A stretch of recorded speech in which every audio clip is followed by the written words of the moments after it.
Hi everyone, it's Casey. Today I wanted to just make a short fun video for you because I haven't really given much of an update on this Blythe versus Blythe event happening now in May.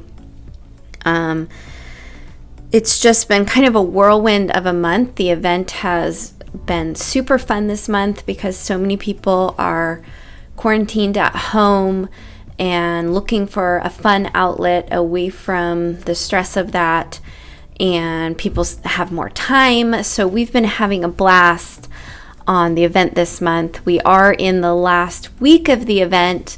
The final entries are due on the 31st, so the end of this week, and then we'll be over soon. So you still can join if you want to. If you join now, you still will have access to all the live demos that have happened. Anything like that. There will be a few more prizes and games coming, but other than that, it's almost over. So let's see. Yesterday on Monday was Memorial Day. We had a kickoff party on Zoom for the vendor week, which is this week on the event. We have all of our member shops doing these vendor showcases, which started yesterday and have been super fun so far. So we had a kickoff party and we played a game that I made, a memory game, and everyone really loved the game. So I thought I would show you all how I made it because a bunch of people wanted to know how I made it and wanted to make their own. So I thought I'll show you what I did. So the first thing was I had all the members submit one of their favorite Blythe photos. And then there were so many photos submitted. I randomly selected photos from the group that members submitted. And I decided that the largest I could do the game virtually, because we were playing the game on Zoom and I needed the frame to have all the cards in it, was 5 by 5. So 5 rows and 5 columns. So 25 different photos. So anyway, that was how I narrowed down the photos. But since I made this, my son and I really want to do this with family photos and fun photos because it's just a lot more fun. So the first thing you need to do is get your photos, whatever those are going to be. And then the next thing that I wanted to do is I didn't want them to be photo size because printing would be expensive and they would be so large. So I used a software program, and so I'm going to show you PhotoJet. This program, PhotoJet, is something that I use nonstop with my business. I first started using it free, and so they do have a free version where you don't have to pay or even sign up for an account, which was the reason why I liked it in the first place, is you can use it without signing up for an account or paying anything. However, if you are using the free version, you can't save your work and come back to work on it later. So that's one reason why I moved into the paid for version. The other thing is that there are some features, some photos or fonts or things that are only available on the paid account. So there's that too. But the main reason for me was that I wanted to be able to save my work and come back to it. So I do have a paid for account now. I can't remember what it costs. It's not super expensive. I highly recommend it. If you have tried to use Photoshop in the past and have not been able to do it because it was too confusing to learn or whatever, this PhotoJet program is similar to Photoshop but much easier to use. So I highly recommend it. And they have 3 options when you come to photojet.com: create a design, make a collage, or edit a photo. I use all of these for different reasons. The create a design is a great one for making social media posts or small graphics. Edit a photo, you can add text to a photo and do things like that. But we're going to use Make a Collage because that is how we are going to size all of the photos into squares. So when you come in here, we're looking for a photo grid. And so you'll notice that some of these have a little crown on them. Those are the ones that you must have a paid for account in order to use them, but you can see there's lots of other options. So you could do this one with 4 squares.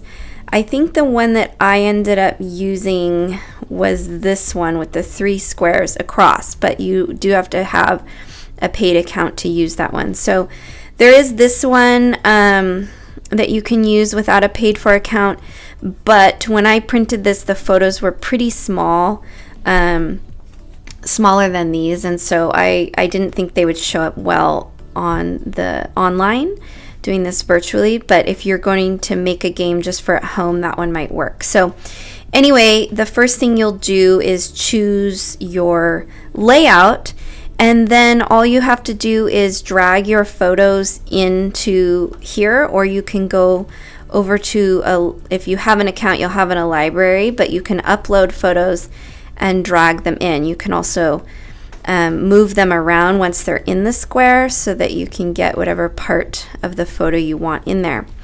So then you'll just fill it up with your photos and then hit download, and you'll be able to save it to your computer for printing.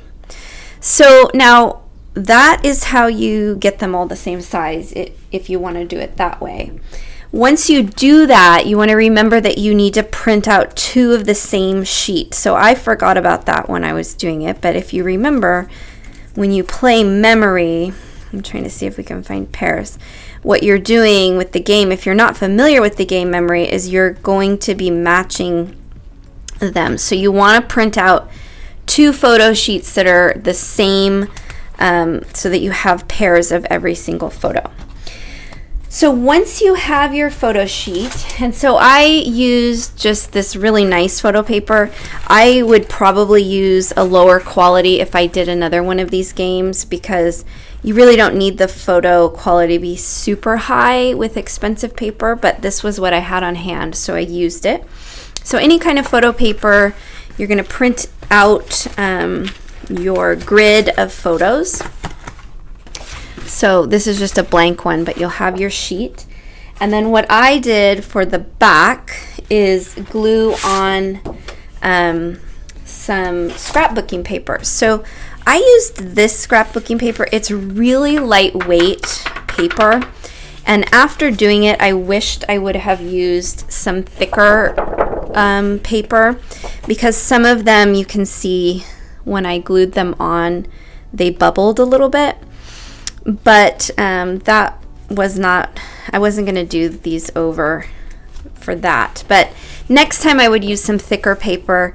So you're just going to glue with a glue stick, or I also didn't have a glue stick. So I used Elmer's glue, and it was a little bit thick. So anyway, just glue it to the back. And then you're going to laminate them. So I got self-sealing laminate pouches so that I didn't have to put them through a machine. I actually do have a laminating machine, but did not want to use it and get it out just for this. So I got these pouches, and it worked pretty well, but one of the things I figured out was you can't very easily laminate the entire sheet of photos and then cut them out, because what happened is the laminating wouldn't seal very well between them, and when you cut it, they would fall out. So what I did is I cut them out first. After you glue your back on, then you're going to cut them out, and then you're going to put them in basically like this. You'll line them all up with enough space between them so that when you cut them, the lamination will stay. So, sorry, my postman just delivered a package. So you want to make sure that they're spaced out so that the lamination will stay there. But you can lay out a bunch on the same sheet. I tried to maximize the lamination. So then you just follow the directions, and you'll stick it together, and then you just cut them out. So I'm going to lay them out so you can see what they look like and how the game goes. So when you play the game, you line them all up in rows. If you're not familiar with memory, you line them all up like this, all in a grid, and then you can play. And if you're playing in person with a family member, you just turn them over, and when you don't make a pair, you just turn them back over, and the next person goes, and as soon as you get a pair, then you get to keep your pair. I know that wasn't actually a pair, but when you get it, you keep your pair and you keep playing around in a circle until all of them are gone, and the person with the most pairs wins. So anyway, I'm going to be giving away this set of cards to a member of Blythe versus Blythe this week, so they can enjoy it at home. And I'm hoping to make a bunch more of these because they're so cute and so much fun and make great gifts. So I hope you enjoyed this quick video and it inspired you to make your own memory game. I will put a link to Blythe versus Blythe below if you are interested in finding out when the next event is. That information will be coming up soon. And I hope you're all well.